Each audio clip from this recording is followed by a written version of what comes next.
In this video, we're going to create a group frequency distribution table in Excel. We have our data. This time it has single decimal place. It's in column A. Once again, we have already predefined what our intervals will be for the group frequency distribution. We're going to have five different intervals, each one 1.4 units apart. First thing we need to do is actually count the number of scores that fall into each of these intervals. We're going to use the countifs statement. That's countifs with an S.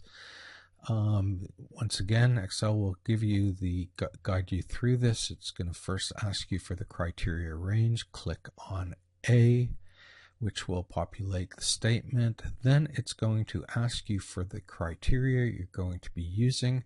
And we're going to start with, after the comma, we're going to start with a double quotation mark, greater than sign, equal, then a double quotation mark again, the and sign, and then click on the lower value there. It will populate the cell that should be in there. Then we're going to do the same thing, but for the upper criteria. We're going to click on the range for criteria 2, which is also A. Then we're going to do the double quotation mark, less than equals, double quotation mark again, the and sign, and then click on the cell with the upper value there. Add a parenthesis at the end of the statement, and then press return, and you will see the number of values that fall into that interval. We're going to use the file handle to populate the rest of the table for the frequencies.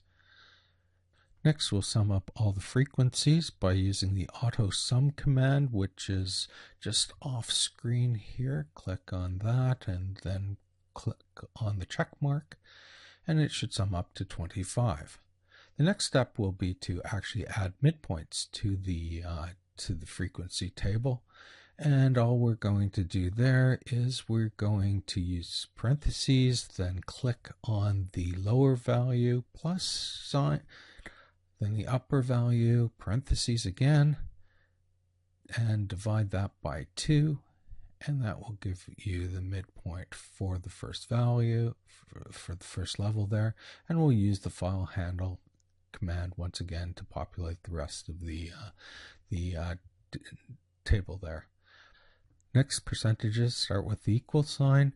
Click on the corresponding frequency, add the divide sign, then click on the total number of frequencies there. Click on F4 for the absolute cell reference, so that when we actually do the use the file handle, that value will always be in there. Total value will always be in there. There's our percentages. Then we can do the cumulative frequency. Once again, start with the equal sign.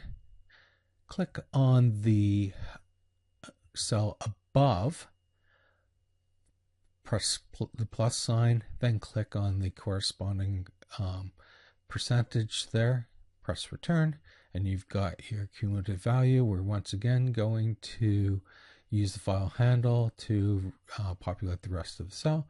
And there you have it. We have our complete group frequency table.